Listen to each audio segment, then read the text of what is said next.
हे guys, अस्सलाम वालेकुम। Welcome back to my channel सुमसुम वर्ल्ड। तो कैसे हैं आप लोग सब? मैं उम्मीद करती हूँ कि आप सभी बहुत अच्छे होंगे। तो वादे के अनुसार मैं आ गई हूँ आप लोगों के सामने भैया घी की रेसिपी लेने के लिए।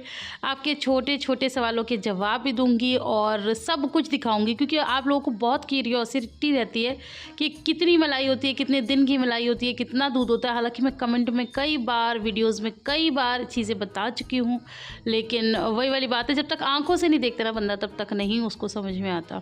बस आंखों से क्या दिखता है आप लोगों को? मेरा भरा हुआ घी का डब्बा। आंखों से क्या दिखता है? मेरे वो घी में लथपथ लथपथ पराठे। तो उस सब के पीछे क्या मेहनत होती है वो मैं आपको दिखाती हूँ। तो ये है मेरे चार, मतलब वैसे मेरे दो ही डब्बे हैं। पहले मैं क्या किया करती थी, ये जो वाइट और ये जो रेड डब्बा है ना, बस इसी को भर लेती थी और मलाई निकाल लेती थी। लेकिन अब ना मैं थोड़ी सी बिज़ी ज़्यादा रहने लगी हूँ, थोड़ी सी नहीं बहुत बिज़ी रहने लगी हूँ। तो ना फिर क्या होता है कि मेहनत उतनी ही लगती है, सब कुछ उतना ही होता है। फिर आपको पता है ये पतीला भी बड़ी मेहनत से धुलता है। तो अब मैं क्या करती हूँ, मैं जितनी ज़्यादा हो सकती है ना, जितना ये पतीले में आ सकती है उतनी मलाई मैं इकट्ठी कर लेती हूँ। जैसे पहले मेरी 15 दिन की मलाई होती थी और ये है मेरी 20 दिन की मलाई। जी हाँ, ये 20 दिन की मलाई है। 20 दिन की मलाई से मैं 2 किलो पूरा नेट घी निकालती हूँ, प्योर घर का बनाया हुआ। अच्छा, अब आपके दिमाग में ये सवाल आ रहा होगा कि अभी दूध कितना आता है आपके यहाँ? तो मैं आपको बता दूँ, 1.5 किलो दूध आता है हमारे यहाँ। और बीच में कई बार नागा भी हो जाती है। नागा ऐसे हो जाती है कि कभी जैसे कि दूध मेरे पास, मैं दूध को बहुत संभाल के भी रखती हूँ। एक्स्ट्रा बच जाता है तो मैं मना कर देती हूँ कि मम्मी नहीं चाहिए, तो उस दिन की मलाई रह जाती है। या कभी हम कहीं गए हैं तो तब नागा हो जाती है, तो उस दिन की मलाई रह जाती है। तो मतलब बीच में एक आध आप नागा मान के चले। और 1.5 किलो दूध पर डे का हमारे पास आता है। तो दूध कोई बहुत ज़्यादा नहीं आता। जैसे मैंने कल व्लॉग में भी आप लोगों के साथ शेयर किया था कि मेरी कज़न बताती है कि हमारे घर में तो 2 किलो दूध आता है, लेकिन फिर भी मलाई नहीं हो पाती है। तो मलाई को बनाने के लिए थोड़ी सी मेहनत लगती है। मैंने आप लोगों को हमेशा बताया कि दूध को मैं आधा ग्लास पानी डाल के उबालती हूँ, एक उबाल ले लेती हूँ। उसके बाद उसको धीमी धीमी आंच पे 10 मिनट के लिए रख देती हूँ, ताकि उसके ऊपर आ जाए अच्छी मलाई। अच्छा, बातों बातों में यहाँ पर मैंने सारी मलाई इसमें इकट्ठी कर ली है। अब हम इसे ओवरनाइट फ्रिज से बाहर निकाल के रखेंगे। तो बस ये ओवरनाइट बाहर निकालने के बाद रई से मैंने इस तरह से चला के इसका मक्खन निकालना है। काफ़ी हद तक मतलब आधा आधा निकल भी गया है, और बस अब आधा आधा मैं निकाल रही हूँ। बस रई से ही चल जाएगा, कोई भी मिक्सी के जार वगैरह में करने की ज़रूरत नहीं है। काफ़ी लोग कहते हैं कि आप रई से करती हो, इतनी मेहनत लगती है, मिक्सी के जार में कर लो। अपना अपना कंफर्टेबल वो होता है, जिसको जिसमें कंफर्टेबल लगे वो काम करे। अच्छा, मुझे रई से करना ज़्यादा बेहतर इसलिए लगता है क्योंकि फिर वो मिक्सी के जार में वो चिपक जाता है, फिर उसे धो और इतनी मेहनत करो। इससे अच्छा रई में यूँ ही निकल जाता है। अच्छा, थोड़ी सर्दियाँ हैं तो इसमें थोड़ी सी प्रॉब्लम होती है, मतलब थोड़ा टाइम लग जाता है। टाइम भी अगर आप वो पूछे ना पूरा, तो मुश्किल से 10 मिनट बस। और गर्मियाँ होती है ना तो 3-4 मिनट में ही निकल आता है। तो बस ये गर्मी और सर्दी का इतना फ़र्क हो जाता है, बाकी कुछ भी नहीं है। अच्छा, मेरी मलाई कुछ ज़्यादा ही हो गई, भगोने से भी बाहर निकल रहा है घी। तो चलो कोई बात नहीं, आपके पास और बड़ा भगोना हो या आपकी मलाई कम हो तो आप लोग एडजस्ट कर लेना उस हिसाब से। मैं तो बस आपको दिखा रही हूँ। तो ये ऑलमोस्ट निकल गया है। बस इसमें जो वो दूध होता है ना, वो हमें और, देखो आप लोगों को दिख ही रहा होगा, बस थोड़ा सा और करना है और वो सेपरेट हो जाएगा। और ये मक्खन बिल्कुल अलग और ये दूध बिल्कुल अलग। ऑलमोस्ट हो ही गया कुछ सेकंड में। तो बस यहाँ पर आप देख रहे हैं कि इस तरह से चला के मैंने कर दिया है, दूध भी अलग और मक्खन भी अलग। और अब मैं इसमें से निकालूंगी। ये देखो अच्छा खासा दूध निकल आया है। अच्छा, इस दूध का भी आप रीयूज़ कर सकते हैं पनीर बनाने के लिए। मैं भी कई बार करती हूँ, इसी दूध का पनीर बना लेती हूँ। तो मतलब आम और गुठलियों के दूध का मैं कुछ भी वेस्ट नहीं करती। लेकिन आज नहीं बनाऊँगी, आज नहीं बनाने वाले, आज मुझे और भी बहुत सारी चीज़ें हैं। तो इसीलिए बस अब इस तरह से ये गोले गोले बना के ना अच्छे से निचोड़ के, और ये मैं अपने इस कढ़ाई में रख देती हूँ। अच्छा, मैंने आप लोगों को कई बार व्लॉग में बताया कि मैं बहुत ज़्यादा बिज़ी रहती हूँ, मेरा स्केड्यूल बहुत टाइट रहता है। तो इस चक्कर में अब क्या होता है, मैं 2 दिन में करती हूँ ये सारे काम। जैसे एक दिन मलाई निकाल के रखी है, अब एक दिन बल्कि 3 दिन हो जाते हैं।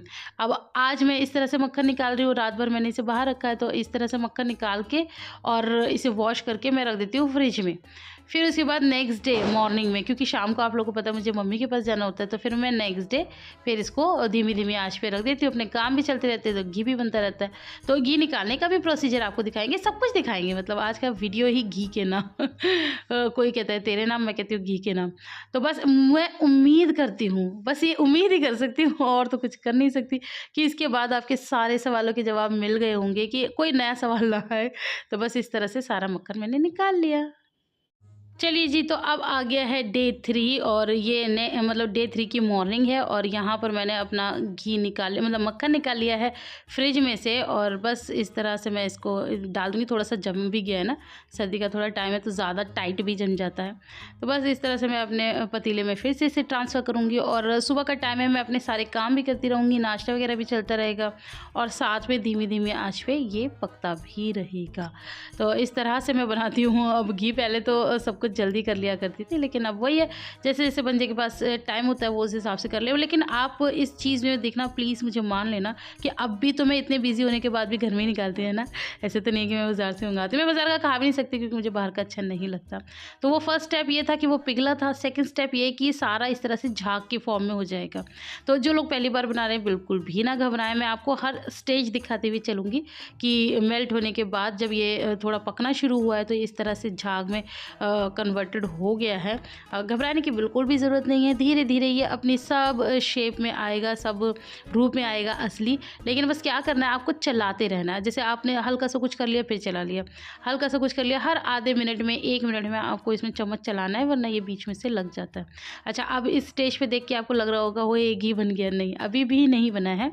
काफ़ी लोग क्या करते हैं, कुछ देर पहले बंद कर देते हैं गैस और काफ़ी लोग करते हैं काफ़ी ज़्यादा देर में बंद करते हैं तो उससे जल भी जाता है। तो परफेक्ट टाइमिंग क्या है वो भी मैं आपको बताऊंगी। तो अभी इस तरह से मैं इसे चला रही हूँ ना, तो ये जो इसका दाना है ये अभी चिपका हुआ है आपस में, ये अलग अलग नहीं हुआ है। ये जब तक अलग अलग नहीं होगा तब तक हमें इसे अच्छे से पकाना है। तो ये देखिए अभी ये चिपका हुआ ही है, ये देखिए। तो बस, और ये देखिए ऊपर कैसे वो झाग-झाग से तैर गए हैं, मतलब झाग के अंदर भी आ गया है। तो ये देखो अब ये दूसरा स्टेप आ गया, मतलब आगे का स्टेज आ गई है इस घी की। तो ये देखिए दाना भी अलग हो गया है। बस कुछ ही सेकंड में इसको और अच्छे से पकाऊंगी ताकि ये जो इसका दाना है ये गुलाबी फॉर्म में पहुंच जाए। एक्चुअली घी बनने के बाद भी इसका मतलब जो प्रोसीजर है वो चलता है, तो इसलिए आपको इसे ज़्यादा ब्राउन नहीं करना है क्योंकि फिर वो काला हो जाएगा। आपको इसे पिंक सा छोड़ देना है ताकि ये आगे जाके ब्राउन हो जाए, ठीक है। तो बस मैंने आपको बोला ही था कि मैं कुछ सेकंड और चलाऊंगी और अब भी झाग आ गए हैं, लेकिन ये बिल्कुल पकने वाले झाग हैं। और बस अब मेरी गैस बंद करूंगी मैं। ये मेरा घी बन के हो गया है रेडी। ये देख सकते हैं आप लोग कितना खूबसूरत, कितना शानदार और खुशबूदार, तो मैं आपको सुंघा नहीं सकती ना तो यहाँ पर अब ये घी ठंडा भी हो गया है और ये देखिए मैं आपको इसका ये टेक्सचर दिखाती हूँ। ये देखिए इस तरह से ये गोल्डन कलर का घी हमारा बन के हो गया है रेडी। ये देखिए कितना ही ज़्यादा अच्छा लग रहा है और बनाने में भी बहुत ज़्यादा मुश्किल नहीं है। इसका दाना भी देख लीजिए, ये कैसे लाइट ब्राउन से कलर का है, वो इसीलिए क्योंकि परफेक्ट टाइमिंग पे इसे बंद किया गया। अगर हम इसे और पकाते तो ये काला हो जाता। तो बस अब इसे छान के और पलटना होता है अपने जो भी आप डब्बे में पलटना चाहें। तो मेरा तो यही डब्बा है और मुझे इस बात पर हंसी भी आती है और खुशी भी होती है कि आपकी भी बड़ी पैनी निगाह रहती है। अगर जैसे मैं कुछ नाश्ता वगैरह कभी बना रही होती ना तो डब्बा जैसे नीचे की तरफ जाता है तो काफ़ी लोग मुझे कमेंट करते हैं अब ये डब्बा खाली हो रहा है, घी का बनाऊंगी। तो बस ये लास्ट का मैं कुछ बूंदे भी नहीं छोड़ती हूँ, एक एक चीज़ अपनी यूटिलाइज़ करेंगे। तो इस तरह से मैंने सारा छान लिया था। पूरा बहुत लंबा प्रोसीजर है तो वो नहीं दिखाया, छान तो सभी सकते हैं। तो ये मैं लास्ट का दिखा रही हूँ कि एक एक बूंद कितनी ज़्यादा कीमती है और कितनी ज़्यादा ज़रूरी है। बस पतीले की मत पूछिए, हाँ फिर पतीला धोने में जो थोड़ी मेहनत लग जाती है ना, इसे मैं मतलब डिप करके रख दूँगी और फिर मैं इसको बाद में धोऊँगी। और ये जो लास्ट का है ये इस तरह से दबा दबा के, ये देखो दबा दबा के मैं सारा घी भी इसका निकाल लूँगी। और मेरा डब्बा आप लोग देख ही सकते हैं।